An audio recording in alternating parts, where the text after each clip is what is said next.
Hey, what's up, Ram fans? This is my Rams Up rehash. I've had a night to sleep on it, actually 2 nights. Some additional thoughts on this Rams 33-19 win over the Titans, and I'm actually going to be all over the place this episode. I got some data across the NFL to share and some additional news. And great win. We suffered a significant loss though. Ahkello Witherspoon out up to 12 weeks.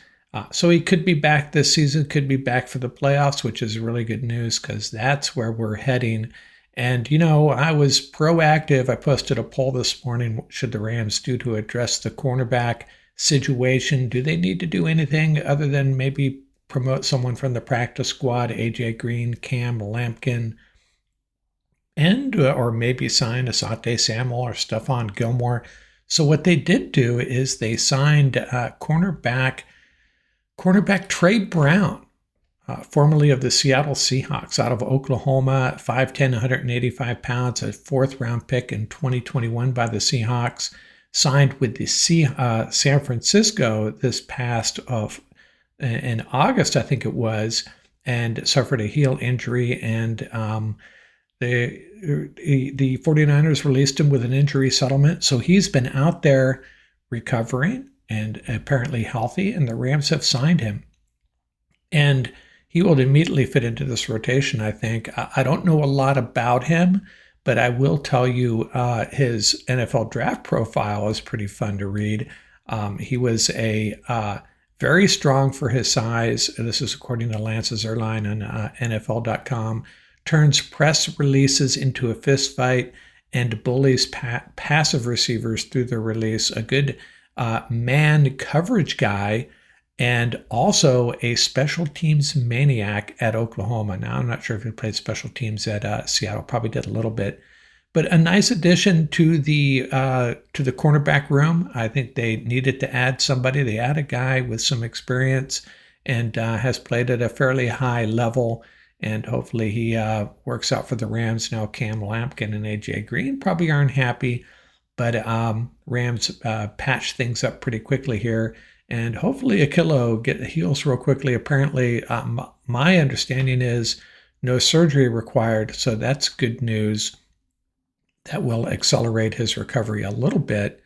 But big loss for the Rams, losing Witherspoon, but Trey Brown seems to be a pretty good signing in my opinion. I'll see if Ian has any more details tomorrow night when we do our Rams-Eagles preview.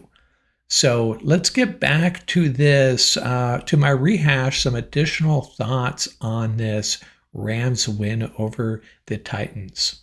Now, one of my predictions for this game was that Johnny Hekker and Bones were going to pull off a special teams a trick play, as Johnny Hekker is so good at. And my special assistant watching the game, he said he's pretty darn sure the Rams special teams unit, the punt coverage team, was on high alert for just that. So go back and look at that, see if we're right. I think whether the Titans had something up their sleeves, we'll never know. I think the Rams shut that idea down by the way they handled it. What else? So what's really good about this team, that I love about this team, is all the different guys stepping up, young guys emerging, second and third year guys starting to contribute on a regular basis. And then the veterans also stepping up, and their play level is not dropping off. Consider Blake Corum. I think he stamped his name on the list of competent NFL running backs, if nothing else. Looked super fast. And then Terrence Ferguson got on the field at least, made one hustle play. Love to see him get some targets. Davis Allen suddenly leading this team in touchdowns. Who saw that coming? Jordan Whittington, a big play, and also very effective in the run game. Josiah Stewart, another guy that we have a winner with that pick, obviously. And maybe we see why the Rams went with only 4 outside linebackers. Nick Hampton getting out there and contributing a little bit too. But Josiah Stewart looks like a really, really strong outside linebacker. So we got 3 guys there. So that's really good news. Ty Hamilton getting on the field, and I think there's a reason why. We'll talk about that in a minute. Sean Dolak making special teams plays. Tyler Davis is making plays along the defensive line. I could go on and on. Just so many guys just stepping up and making plays and contributing. And then there's the veterans, Devontae Adams. Puka should be in that category of the younger players emerging, but I feel like he's an established veteran at this point. His play has not dropped off. And Matthew Stafford's either, and Kyron Williams, still an effective running back. We need to see how I'd like to see. It was a 70-30 split on snaps between Kyron and Blake.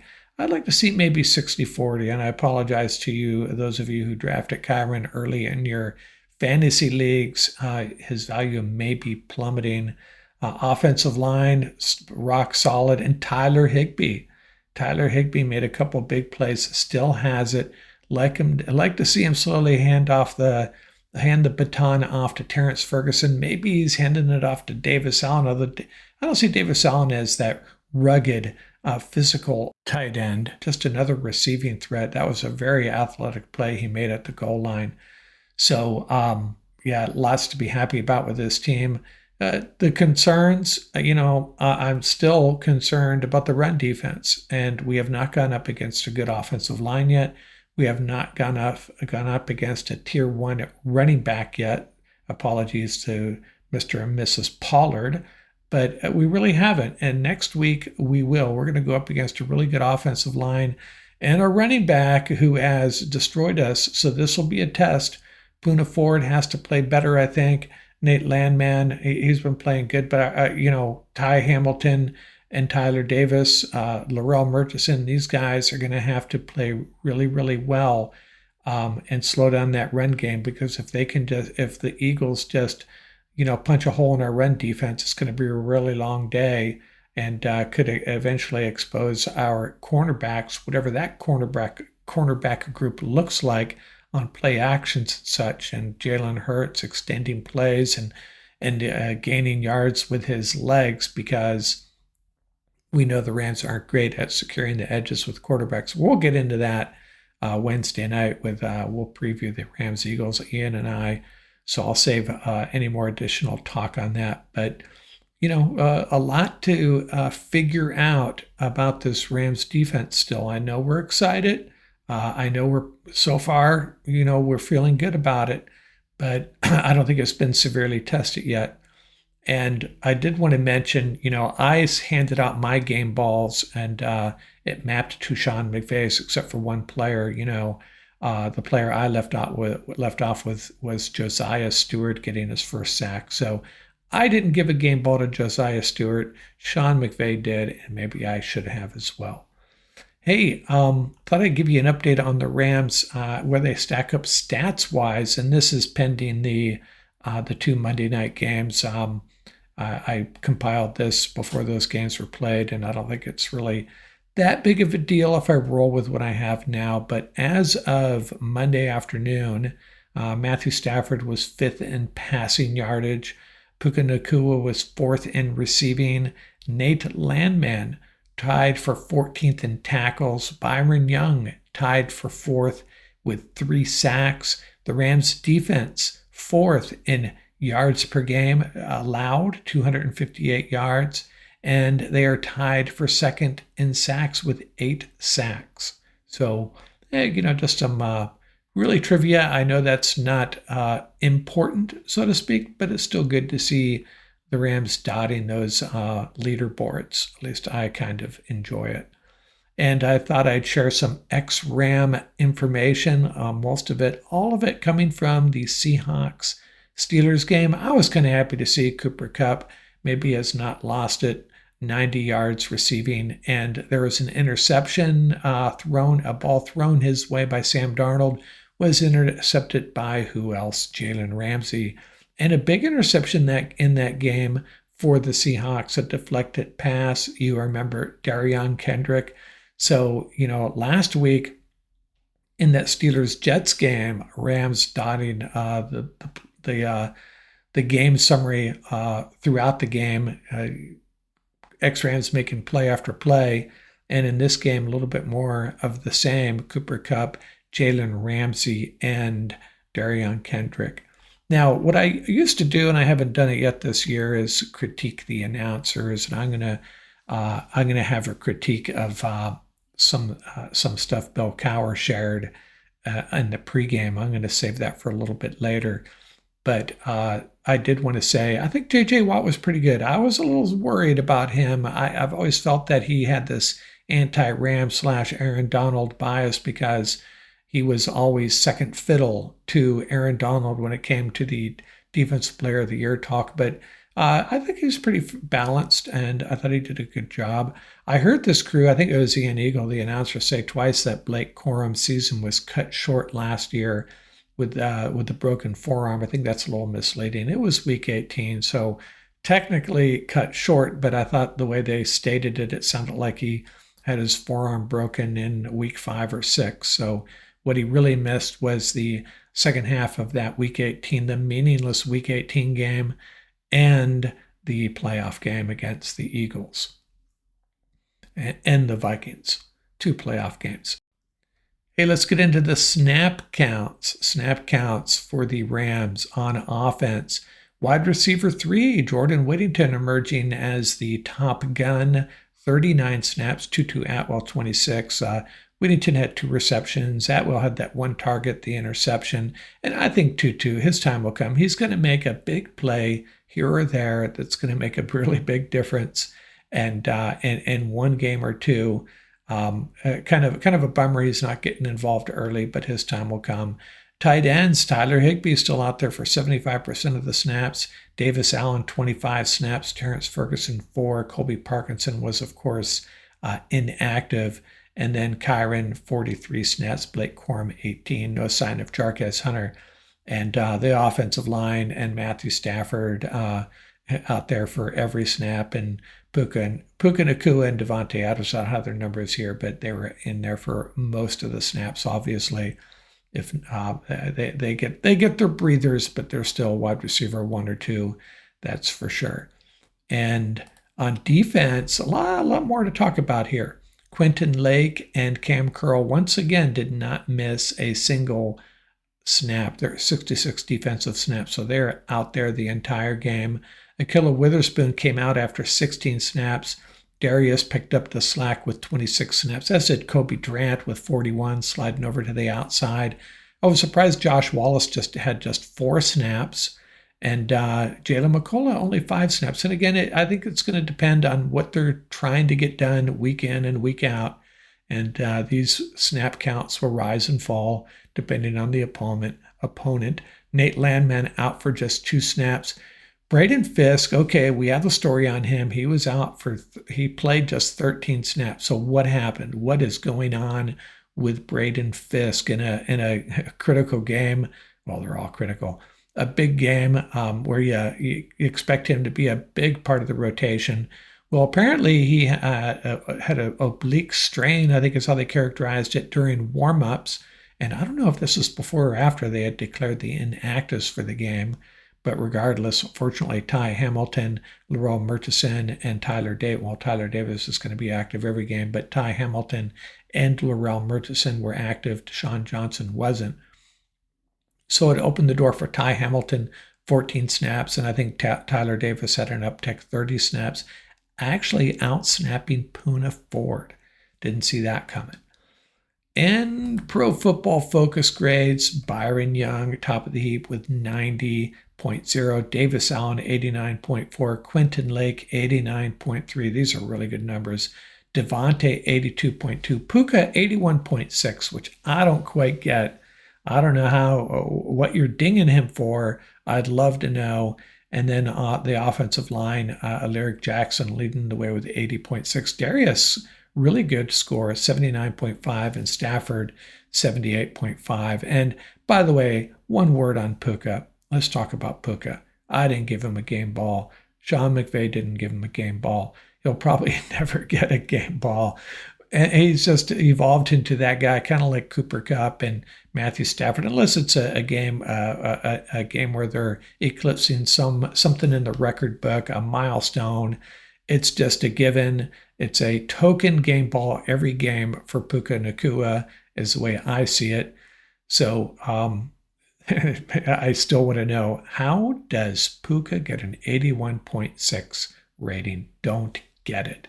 But yeah, those are the Pro Football Focus grades. The leaderboard, on the leaderboard for the Rams, these are the guys I have. And a quick word about our new partners over at MyBookie. Go to their website, mybookie.website/join with Rams Up. Promo code Rams Up. Their website, easy to get lost on. You'll figure it out. Just make sure you use that promo code Rams Up to $500 in bets, fully covered for new users. And hey, pretty darn good deal. Now let's talk about my bets. Two of them went south on me, but Skunkworks Analytics gave me that tip. Take the Falcons on the money line over the Vikings. That came through, and I need to get them on board here one day for an interview, and they can explain how they work their magic. And then my money line bet, Colts over the Broncos, that came through. I did lose my two other bets, though. The over-under on the Saints and 49ers was one of them. Mac Davis playing much better than I thought. But go to MyBookie, check it out, create a new account, use our promo code, and you will be maybe happy you did. I can't beat that deal, man. $500 in covered bets. Not bad. I want to close this episode out by going back to something I mentioned earlier. Bill Cowher on the pregame show was asked, which is the tougher division, the NFC North or the AFC North? And the way the question was asked, I assume they think those are the two toughest divisions. And I've heard that, and I've heard the AFC West name thrown around. Well, I don't know if that's true at this point. And I wanted to share something here with you.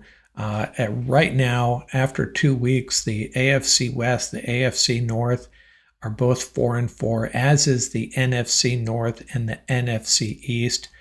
Two divisions underwater, the AFC East 3-5 and the NFC South 3-5. And then there's the NFC West, 7 wins and 1 loss, the only loss within the division. The only loss, the 49ers beating the Seahawks. So they are undefeated outside the division. And granted, they've had some favorable matchups so far. The 49ers taking on the Saints, the Rams taking on the Titans, but there's been significant wins as well.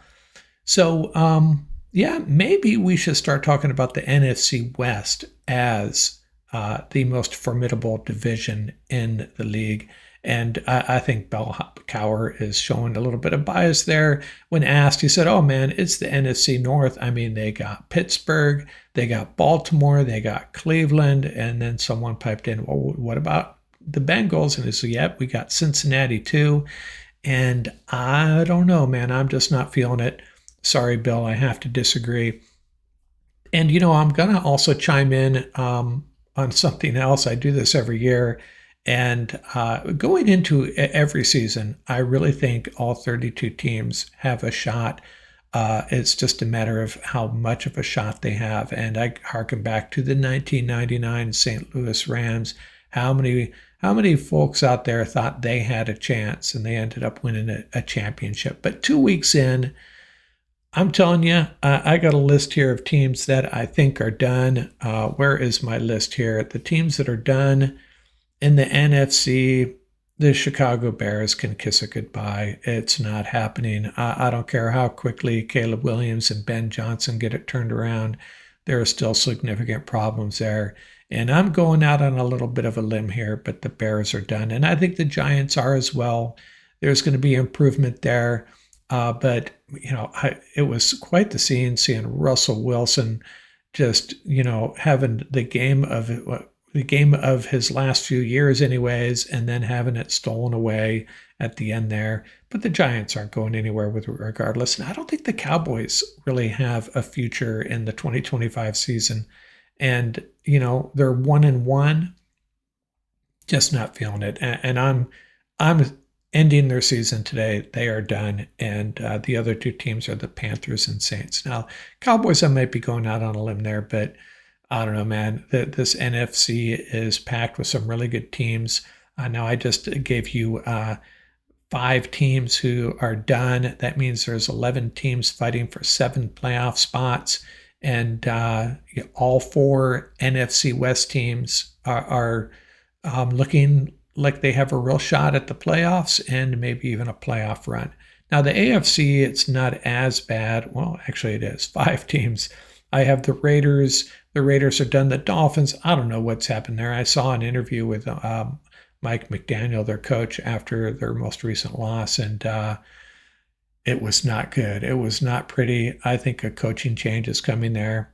The Jets, yeah, I really liked what I saw with Justin Fields on week 1. Didn't see any of the week 2 game, but it's not happening for them. And I think the Browns and the Titans as well. 2 teams that can really throw some great defenses at you, but it's not happening for them. So 10 teams, let them know their season is over.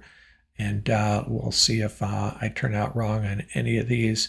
I think the one team that could prove me wrong is the Cowboys. They have some talent there on offense. Maybe they get turned it around, but I don't know. I'm not betting on it.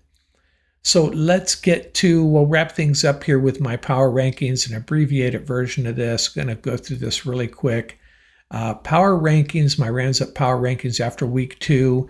I have the Kansas City Chiefs at number 12 and just hanging on there. I just can't stomach putting them out of the top 12. And my number 11 team, the Lions, yeah, that was an impressive win against the Bears, but that's the Bears. They got clobbered on opening day. So we'll find out a lot about them Monday night against the Ravens, right?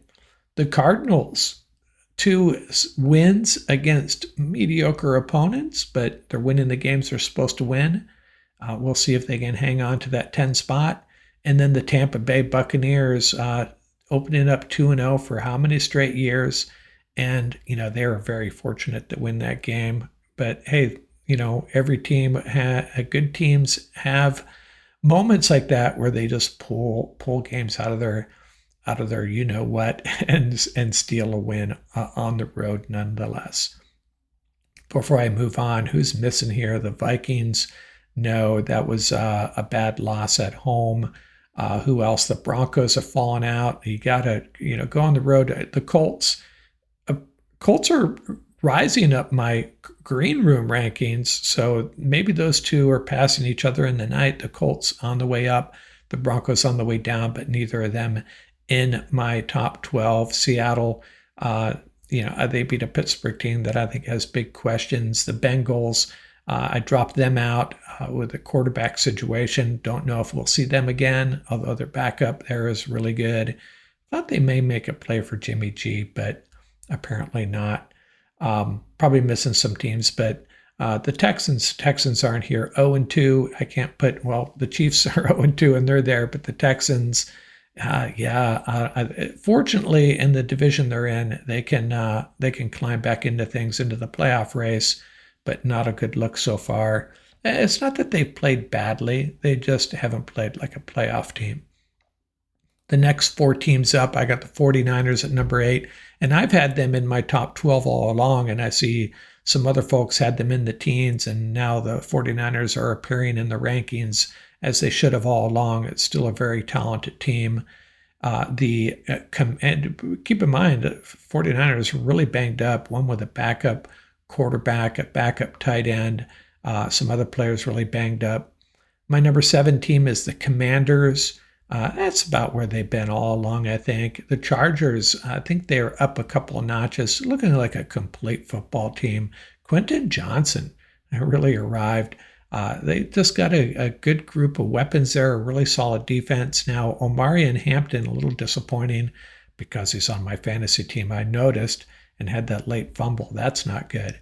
And number 5, right where I had them last year, the Rams, 2-0. What more could you ask for?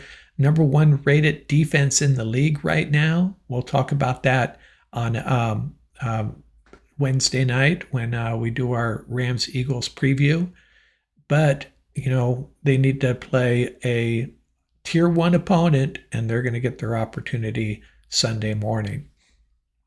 And the next four teams up, no changes here. I got the Eagles at number 4. A lot of folks have the Eagles at number 1 still by default, and I don't roll that way. Their offense has not been impressive, especially the passing game. If you can slow up Barkley and Hurts on the ground, you got a really good chance of beating this team. But they're solid. I think that's how they like to win games. To win games with the running game and the defense. Rams have a shot here. I'm not predicting a win, but then my number 4 and 5 teams in the game of the week in Philadelphia. That's going to be a lot of fun. Number 3, the Green Bay Packers. I think they'd beat the Eagles straight up right now. That's why they're my number 3 team. And then you got the Ravens at number 2 and the Bills at number 1. And I think that's where they belong. I don't know how you can put the Eagles above any one of those 3 teams. And I'm not dissing the Eagles. I'm just telling you, what my eyes are seeing. I got some questions there on the offensive side of the ball, especially in the passing game. Their receivers and Jalen Hurts doing nothing through the air. And again, I'll show you the data on that. Wednesday night when Ian and I do our Rams-Eagles game preview. That's it. That's all I got. That's my Rams Up rehash. I covered a lot of ground there. Out here from Rams Up.